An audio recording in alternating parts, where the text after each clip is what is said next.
Welcome back to the cave. We are the cave people, Cave people and we believe that the family that gets together. stays together. Welcome back. All right, we have some exciting content today. Well, before he goes on sorry. about this, Okay. this was not. We did not announce this at all. This came, like A couple days ago. a couple days ago, and we didn't announce it on future content in any video. That's true. It's We did just a video. So this is an impromptu video based on shipment.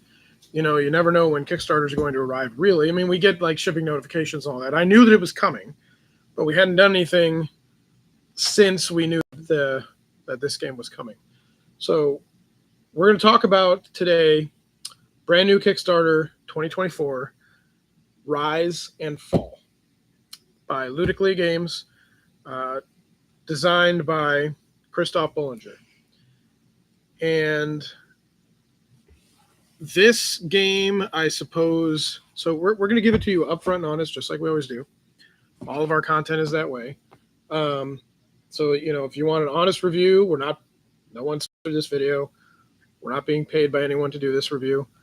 This is going to be our thoughts on the game based on a couple plays and where we stand. And then maybe you can base your opinions off of that.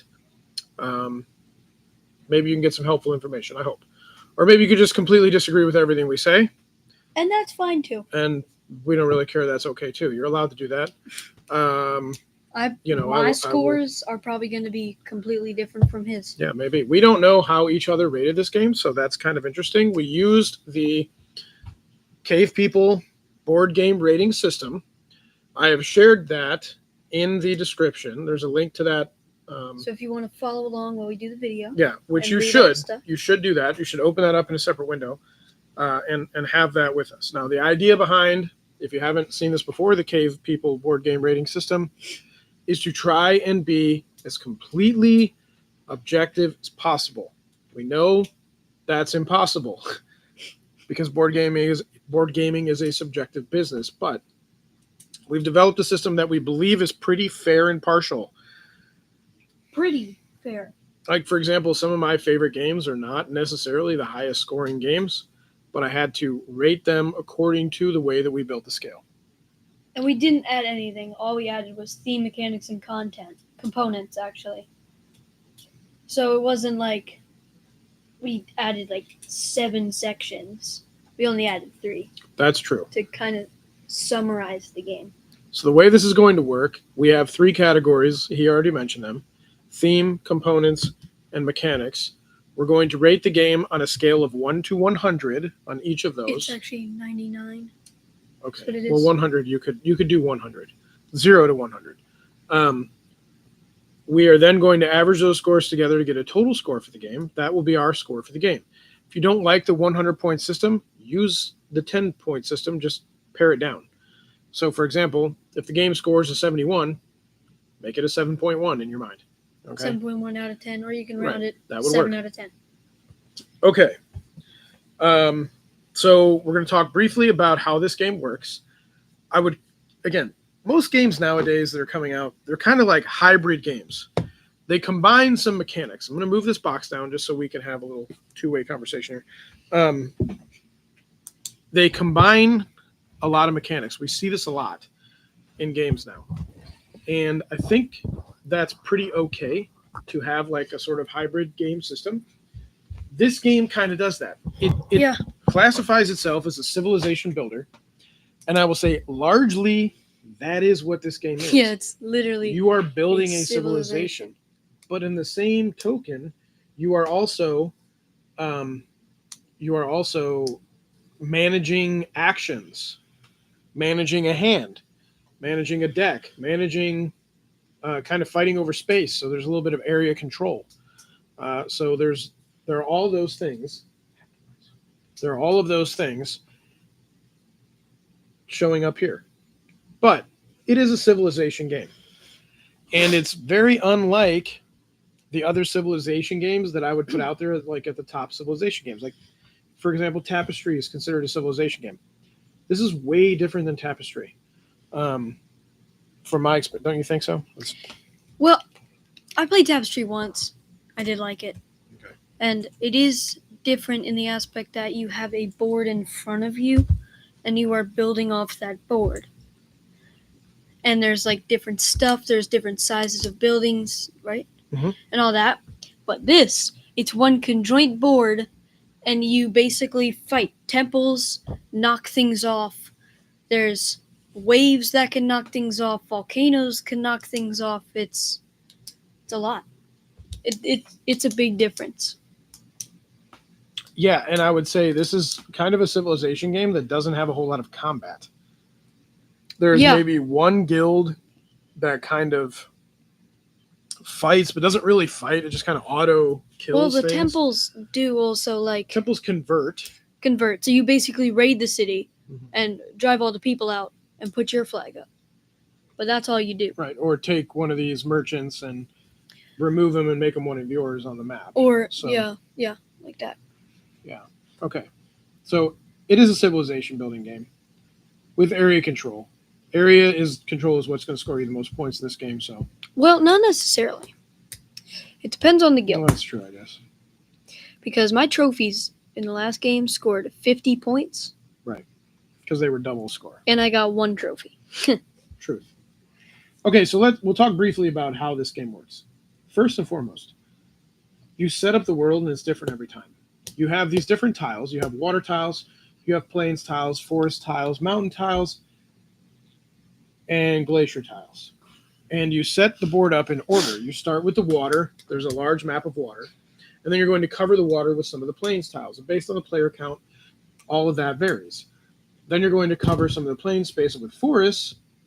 Then you're going to cover some of the forests with mountains. Then you're going to cover a couple of the mountains with glaciers.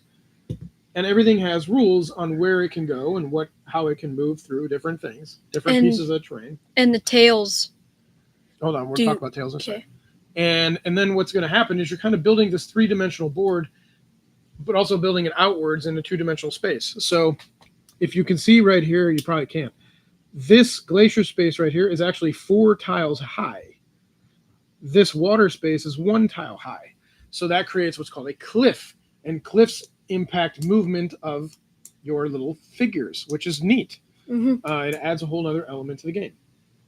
And after the world is built, you get 3 of your, 1 of each of your 3 basic pieces. Your nomads, which are little guys with the carts, a city, which you're going to need in order to prosper, and then a ship that goes in the water area. From there... Which you're also basically going to need. From there, you have action cards, which you'll see over here. This is the end game. So these are the action cards that I had in my hand at the end of the game, but they were actually in my discard pile. And every round, both players simultaneously are going to play a civilization card called the civilization card. Then you're going to flip it over, and you're going to activate whatever units that civilization card corresponds to. Each type of unit, so there are nomads, ships, merchants, mountaineers, which are out there on the little tigers, cities, temples, and No, nomads. Nomads I talked about. And those are the basic units. Ships. So you have 6 cards.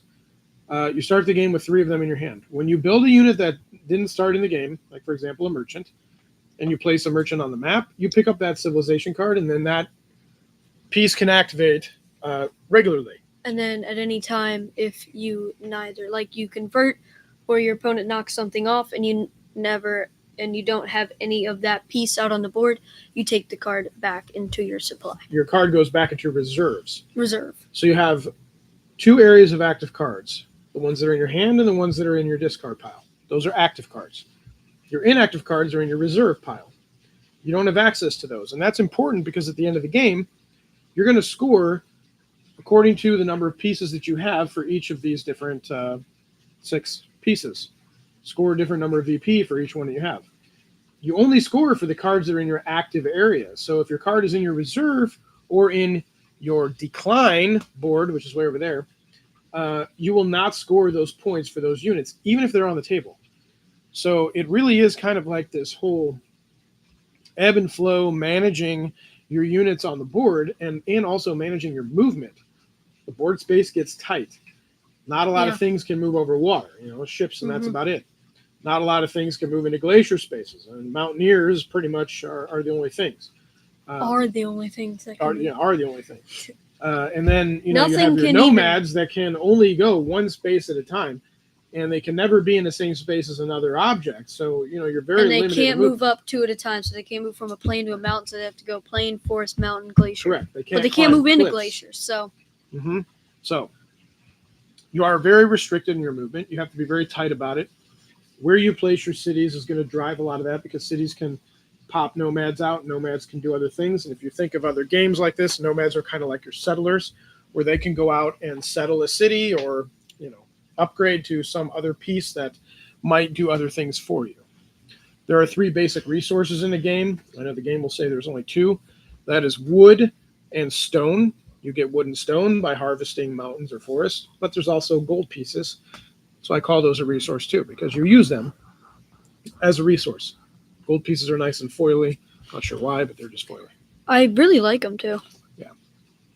So that's kind of the basic gist of the game. And what you're doing is you're claiming what's called trophies. In a basic game, you collect 4 trophies. When the 4th trophy is collected, the end of game scoring is going to begin during that round. You collect a trophy by ending your action with all of one piece type on the board. So, for example, if I ended my turn with all of my nomads on the board somewhere, I would collect the nomad trophy. And then One person collects a trophy at a time. And after you collect a trophy, you enter into what's called a decline phase. So this is the fall part. So the game is aptly titled Rise and Fall. Yeah. So during the decline, what you're going to do is you're going to take one of your cards. Yeah. Oh, sorry. And it doesn't matter if you take a nomad off the board after that, you still have the trophy. Even if you have one nomad in your reserve, you still just have the trophy for the rest of the game. So at one point, if you get every one type of thing out, you get the trophy and you keep it for the rest of the game. Yep. No matter what happens to all the rest.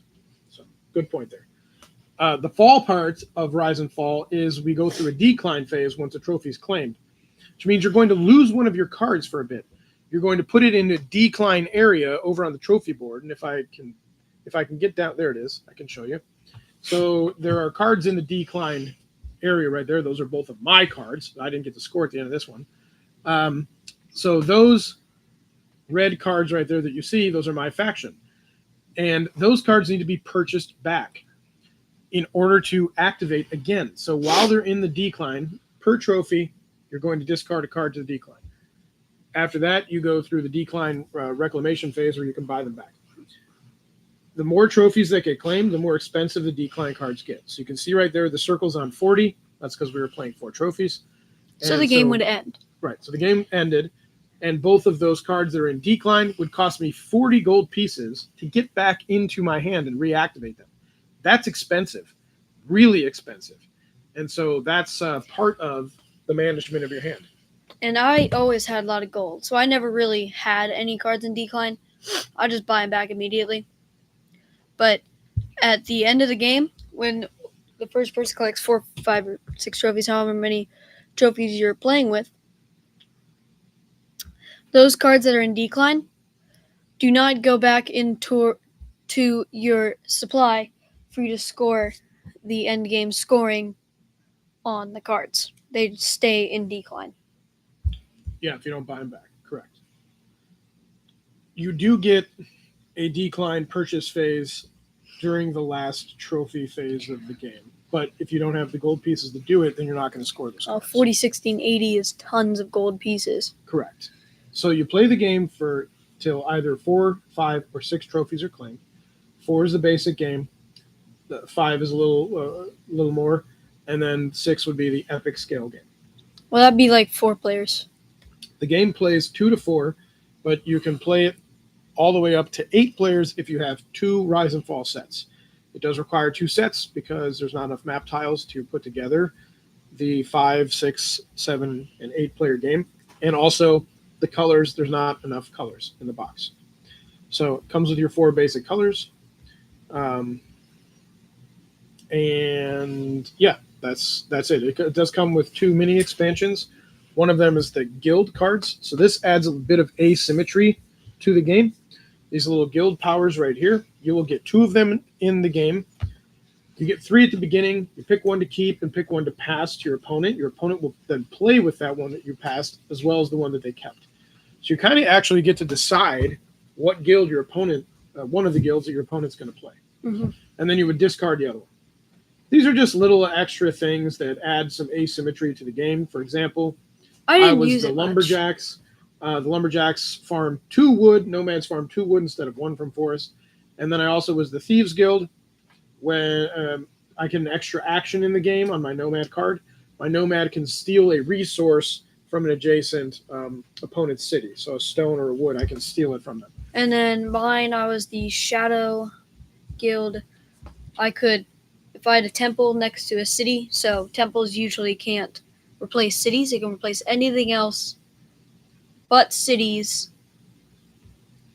of the basic pieces of the game. But this card allows you to spend 10 gold to replace your opponent's city with your city, and your cities can't get replaced Yeah, that's by a big thing. other temples. And I had the trophy hunters. All of my trophies counted as ×2 at the end of the game. Right, ×2 victory points. So you're going to score victory points in several ways at the end of the game. You're going to score victory points for the number of coins you have. Divide those by 2. You're going to score victory points Rounding for the points on the down. trophies. So Lewis had a trophy of 25 So it because he means built all of his ships. But because he was trophy hunters, that one trophy was worth 50 VP instead. Yeah. I captured 3 trophies for temples, mountaineers, and nomads, and only had 45 total VP on those 3 trophies. So that trophy hunter really does help. guild really helped. Then you're going to score points for every unit you have on the table that you have an active card for, based on the number of units of that type that are out there on the table. So, for example, if you have all 3 of your Mountaineers on the board, you will score 10 VP for Mountaineers at the end of the game, if the Mountaineer card is active. Then you're going to go into the region control, and this is where most of the VP sometimes is scored. So for each of these different regions, so for this mountain region right here that's made up of 1 hex, whoever controls that mountain region would score 4 VP per mountain hex in that region. So mountains are worth the most. So that scored me 4 VP. Plains is worth 1 VP for each hex in the region. And you can see we had one large plain region over there, but it wasn't controlled by anyone. Actually, you did control that. You got a temple and 2 nomads. No, that nomad is not supposed to be there. Why not? Because I turned that into the ship. Oh, okay, never mind. So if no one controls the region, it's worth 0 VP for anyone. There are no friendly ties in that regard. And then, forests are worth 3 each, and water regions are worth 2 each, 2 per hex for each one that you control. So you score a lot of VP in that way. Then any guild VP that you have, or anything from the tails. Sum up all the VP, and the winner is the person with the most. One more thing that you can play with, there's another variant called the Tails. This is super cool. Yeah. So we decided in the second game that we played to play with Tails. And what you do is you deal out 1 tail per player. There's a bunch of different things that can happen with tails. There's fantastic events. There's superstructures that you can build. There's terrain pieces. There are terrain pieces that can get laid out. So we had a volcano, which is actually out there in the middle. And every time both people or 2 or more people recycled their cards, so after you're done playing them, you discard them. When you're out of hand, you have to recycle them back. 2 or more people recycled, then the volcano became active. And it flipped over. When it flipped over, the lava flows out and destroys everything adjacent. So kind of neat. And then during the next fantastic event, it goes dormant again, and then active and dormant. And then we also had the water elemental out here. Which destroys every plain thing there ever was. Right. So every coastal plain region gets wiped out by a tidal wave when the fantastic event occurs. So it really kind of added another layer of strategy that you had to be like, oh, hold on a sec. I don't want to build all this stuff right here, because as soon as we recycle, everything's getting tidal waved right out. Okay? Yeah. And then the water elemental moves on to a plains piece and adds that piece to the water region, becomes a water region. So kind of neat.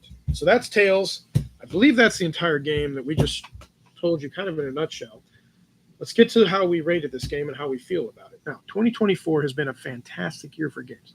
I know a lot of people were all about 2023. It was the year of the board game. I got it. It was great. But 2024 has been great too. And this game right here is going to stand up, I think, to some of the 10 best games of the year. I think it's going to stand up. It's in my top 3 at the moment. Oh, but we'll see. All right, so let's score theme first. So if you're following along with our score sheet over there, theme is basically how the story of the game fits in. Okay, what did you score it? 80. Outstanding. Outstanding. Talk about it. Well, it does feel like you are building a civilization the entire time. There wasn't really anything wrong with it. It was just, it was a little slow at times. Oh. Like, the game takes a while. You plan out your turns long, and on one turn you might necessarily not do anything. It's not that exciting. But does that affect the theme? No. Or is that more the mechanics? I don't know. I think it's more a mechanical issue. Okay. Theme. The civilization It's good. part. That's all I had to say. Okay. So you scored an 80? 80. 80, okay. I gave this theme 95. a 95. Wow. Yeah, this is a high theme game. There's only one game that I've ever scored higher than this one, and that would be My Father's Work, because that game is just a thematic game. This game is a thematic game too, so this fits into the superb category. Theme is a highlight of this game. It's clearly the game. It's not just a mechanical system on wheels. I don't feel like it's one of those Euro style games where they just threw a theme into a great mechanical system. They didn't do that here. The theme drove the game. And so therefore I believe that it deserved a superb score. It helped improve all the other aspects of the game. That's what the theme did here for me. That is the description of superb. I did change one of my answers because I did not think that category made a huge impact on the game and changed the game. Okay, that's fair. I mean, again, these are your thoughts. So I had a 95. I had an 80. Lewis had 80. So there's theme. Let's go to mechanics next. 70. 70. All right, tell me why. Well, the game... Which is the very good category. That's the bottom end of the very good category. Very good is 70 to 79. So I'm curious. Yeah. It plays out slow, and I like fast games. I like doing a bunch of stuff on my turns. It's just, I try new strategy. I tried to get all my ships out and then build the ships into temples and into cities, and then build the cities into nomads, and then get all the nomads out to collect as many trophies as I could because I had the trophy hunters. And it just was too slow. So your engine was slow. Yes. Okay. But I feel like the gameplay in general, even in the first time playing it, was a little slow. It just, like I said, one turn you do nothing, and the next turn you do a lot. But then 2 more turns you're doing nothing. So there's always like the one turn that stands out. It's like you're doing everything. But if you have a lot of pieces out there, it's always a big turn. So are you saying it's like a rise and a fall? Yes. Okay. So anything else? No, it was very good. Okay. I also have the mechanics scored in the very good category. However, I went in the top end. I gave the mechanics a 79. I think the mechanics in this game are a cut above the average Civilization game. I think that they really took some time here to figure out how to get all of these intricacies to work together. And I think they did a nice job. Different pieces birth other pieces. Then they kind of fall back into those pieces in order to do other things later. So there really is that element of rising and falling, which, again, fits the theme. But the mechanics here were good, and they were semi-unique. I haven't quite seen a game like this that doesn't do any combat whatsoever, which makes most it semi-unique. Games are combat. Most games you fight. Yeah, most area controls type games. Most of these would games you have fight. some kind of combat system. Now, with the tails in, you can run into those whole okay, this is all destroyed or wiped out or whatever. That's kind of combat-ish, but really, there's no face-to-face combat happening. It's We're not like declaring war on Unmatched. each other or any of that. It's not like Unmatched where you literally fight, nor is it like Tapestry, where you can fight. Oh yeah, okay. Well, the combat in Tapestry is really simple too, though. Yeah, It's just But you- topple or don't topple, right? but you can fight. Yeah, sure. That's true. This you cannot fight, and I Yeah, think- it's just my piece is there. You can't go there. I feel like that's what makes it good too. It is. That's what keeps it true to its roots, actually. Mhm. So it's kind of fair to talk about that. So it's like- it doesn't need combat necessarily. The whole world is at peace. Yeah, it's at peace, and whoever's expanding is quickest is going to win. Yep. Really. So expand quickly. That's one strategy. You can do some And- other things. You know, the spreading out part, you try to spread out, not just control one area, because you need tons of points in all the areas at the end of the game. Or you at least need to contest your opponent's areas. Yeah. So, you like- don't want to give things away for free. Next time, I might like place my city on the other side of the board, on his side of the board, instead of mine, to try to cut into his area a little bit while building my own area out here. Yeah. To push him to one corner. But I will second what you said. The game does work a little bit slowly, although we've been able to play the game in about an hour with 2 people. Now, maybe 3 to 4 kicks that up a little bit more. I don't think, though, this is going to be one of those games where AP gets in the way of everything and you got one person taking a 10-minute turn. That's just not going to happen. In fact, there's a rule in the rule book that says, look, if you have someone who's really prone to AP, once everybody's played their civilization card face down, everybody counts to 3. If that person hasn't decided what to play by that time, the person next to him just picks a card out of their hand, and that's what they're doing. So Yeah. that's going to really cure a lot of AP issues. I feel like within this play game groups. doesn't want to do that because it's already slow enough that you don't need to make it slower by That's true. doing all of that. So I'm curious to see, obviously with 3 and 4 players, the world gets bigger. I'm curious to see how that goes. We haven't played it yet at 3 and 4. This one's on the menu for Friday night with the cavemen. We will be playing this game. I don't know that we're going to do a live playthrough or anything, but we're going to play through this game, and then maybe I'll have some different thoughts coming out of it after that with 3 or 4 people. But We I could think do the 2-player game is great, and apparently there's an online version of this game where you can play solo. I guess that was an expansion for the Kickstarter. I must have missed that. yeah, but we I don't know didn't how I get missed solo. All right, so 79 for mechanics for me. 70. 70. Mechanics All right, for me. that moves us into components. Okay, this so score stuff that we I play with here. did have to change. You had to change it. Okay. The components did not change the game. I had it scored at a 95. I bumped it down Which is superb. to an 89, which is outstanding Outstanding. because it didn't change the game. You don't think so, huh? Go ahead. Keep talking. Well, it's components. I mean, it's cardboard. It didn't Well, change. these aren't cardboard. These are wood. I know. And they're painted and decaled. I don't know. I just Like did with not. decal paint. Yeah, I just did not think it was good enough to change the game. I really do like these coins. That's fair. They're like rainbow shine. If you shine them the right way. He likes the coins. I hate the coins. Why do you hate the coins? This is way too shiny, dude. I'm getting like blinded by this Dude, it's shine. awesome. Okay. I don't know. The art is really cool in this game. Just the tiny details. You know, there's art on the top of this.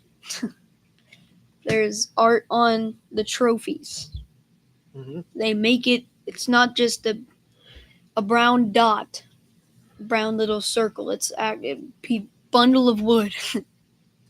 Like most games, they just have it a brown circle. That's the wood. Mhm. The cardboard's really nice. Or this stuff. Yeah, that would be it's Stays- cardstock. Yeah, it's cardboard. Yeah. It stays together. The cards are a little flimsy. Yeah. But that's the only. I really liked it. It did not change the game for me, so it is not superb. Okay. I scored the components in the outstanding category as well. I gave this an 82. I believe that these components greatly improve the game experience. I do believe that. The way that these components are. Now, I saw pictures of a prototype version that had like little wooden meeples and just tiny buildings.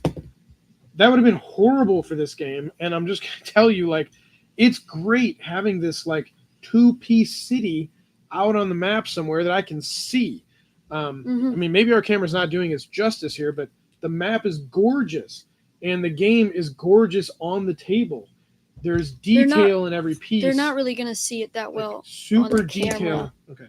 Super detail in every piece. Everything's painted, hand painted decals and stuff. This is great. The components are outstanding. The wood and the stone are just meh. I don't like the foily coins. The cardboard for the map is ultra thick. This is durable. It is not going anywhere. I mean, I don't know what they did here, but this is super thick cardboard, and it adds layers to the map, which is incredible. This is great stuff. It almost feels like you're playing a video game, but you're not. You're playing a board game on the table. If I had to make a complaint, and I suppose that I do, because we're doing a review of the game, I would say my complaint, as soon as this, whatever, that's not cooperating. My complaint is this right here. Oh, yeah. The box is super shoddy. Like, flimsy, weird cardboard here. This box is not going to hold up. I love the artwork. Don't get me wrong. This is a great box cover, and the artwork on the side is fantastic. But this feels like different type of material than other games that I have opened recently. Cardboard box is terrible. And also, it doesn't say anything. It doesn't say the game time. It doesn't say how many players. It says nothing but art and the Ludically on the box. That is true. Now, I will give props where props are due. This is part of the organization system for the game. This is the bottom of the box. This does not come out. What it does, though, is it picks up, and inside are your different components. So there's a space for all the planes pieces. And now that I'm close, you can see how thick this cardboard is. So these are all the planes pieces that go in the game. And then in the other side of the planes pieces are all the forest pieces. As you can see them there. We open up the other side of the box. Here we have all the special tiles. We have all the water, and then the mountains. So I love this sort of thing. And then the game also did come with organization trays. Trays that you could put on the top of that. You have these little trays with all the pieces that hold all the pieces, and everything fits in the box really nice and neat. Out of the box, it looks like chaos. I was overwhelmed, and then as soon as I started breaking the components down, I was like, wow, this is great. It's greatly It's organized. Awesome. Has many punchies as he's ever seen in a board game. I mean, this was punchy hell, if I'm being honest with you. But, we got through it, I guess. So. Well, probably because there's the punchies have to be thick because this stuff is thick. Very thick. So I guess it wasn't that bad. All right, so I scored an 82 for components. I thought they really enhanced the experience. I love the way this game looks on the table, and I like the way it plays. It's pretty brilliant. The theme is superb. That's me. What's your overall? 85. 85 is his overall, which would put you in the outstanding category. Mm-hmm. I think that's a high score. That greatly fits the game. I think it is outstanding. I love the game. My overall score also averaged out to 85. Weird, but it did. I averaged out to 85. I kid you not. And we promised. We did this on our own. We did it on our own. I did not know what his scores were going to be. Did not know what his scores were going to be. 85 and 85. I think the game's outstanding as well. Like I said, I think it's going to break the top 10. Go out and get yourself a copy of this or something. Find a buddy who did get a copy. Go play this game. If you're a civilization builder, area control person, this might be for you. If you do not like that sort of game, this is definitely not for you. Yeah. Because that's what this game is. Okay? If you're into heavy Euros with light theme and frills, which I love too. Well, we love all kinds of board games here. This is not your game. But if you like civilization builders, and I don't normally, truly. Well, I mean, you like Tapestry. I like Tapestry a lot, but and My Father's Work, and My Father's Work's not a civilization builder. But anyway, it's I didn't really know if I was going to like this at all, and I really do. I think it's really good. I think it's really fun. Again, scores don't lie here. I'm being upfront and honest with it. I got to be fair. Couple minor gripes and complaints. Other than that, this is a fantastic experience. I'm really glad we have this in the collection, and I can see it sticking around. I do have one more complaint before we end the video. Sure. Is